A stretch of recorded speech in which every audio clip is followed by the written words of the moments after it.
Since the 25th June of 2024, we've been having so many developments that we as a country, particularly the common mananchi, we are getting shocked about.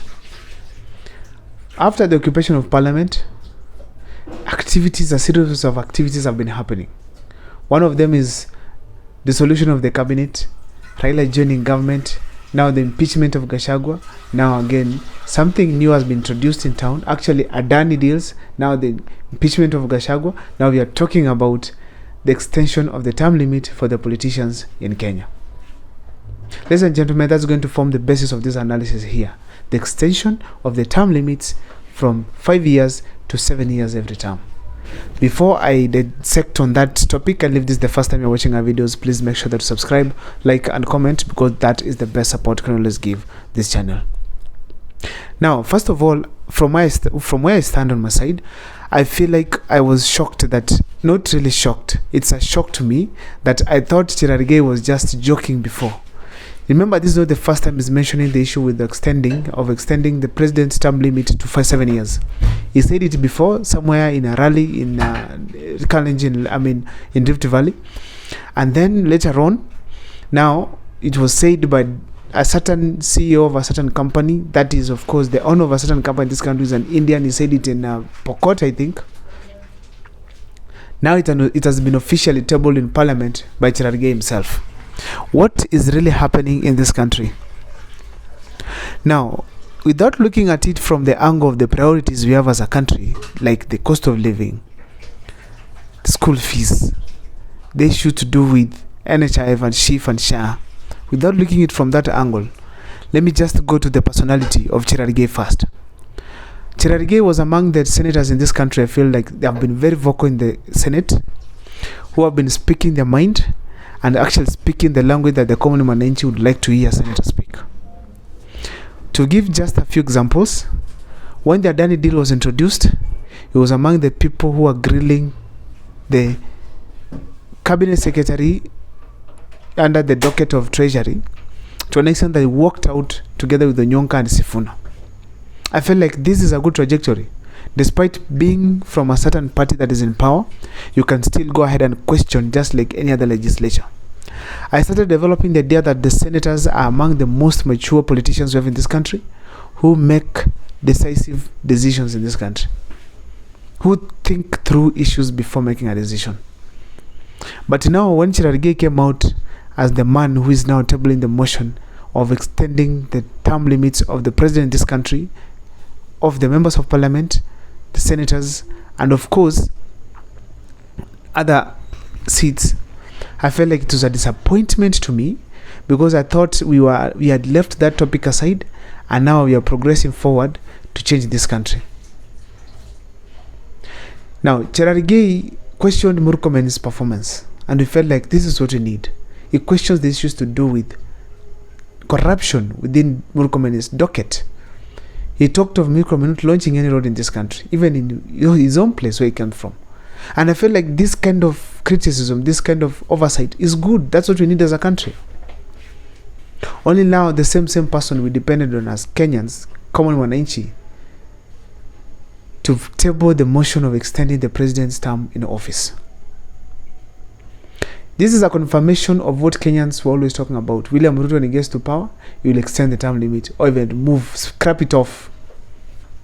I think this is just the first step. You're yet to see more. Before I talk of what is going to come, let me just dissect on this 7-term limit that Cherargei has just tabled in the Senate. Now, let's look at it from this angle. Why do we need the extension of the 7 year of extension of the limit from 5 to 7? We have always opined all over most of the analysis that we've done, even particularly the ones I've done, that first of all, Kenya, we are overrepresented.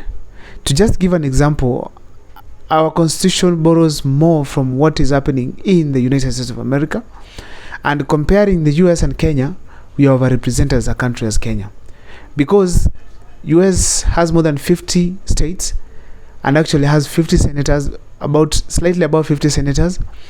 Governors are just a few of them. And then in Kenya here, a country which is even smaller than most of the states in the US, is having 47 governors, 47 senators, plus many other nominated members of parliament, nominated senators, and nominated MCAs. We have so many people representing us. Over-representation in the country is a big issue.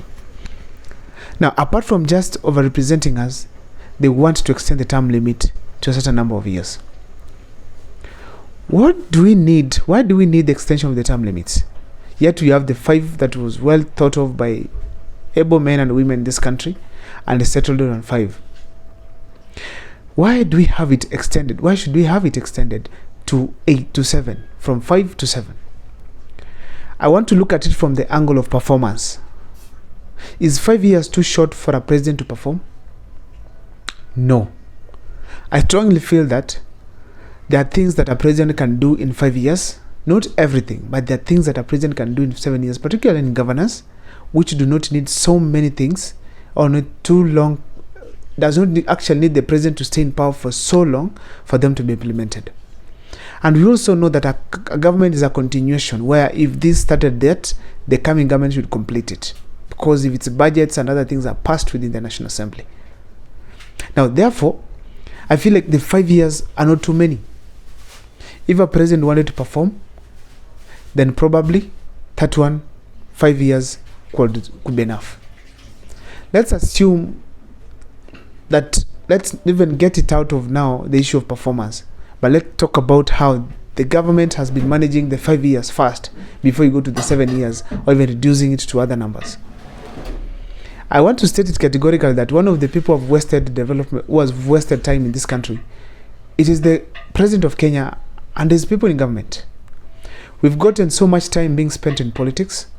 The president every Sunday, every day, moving from one place to another.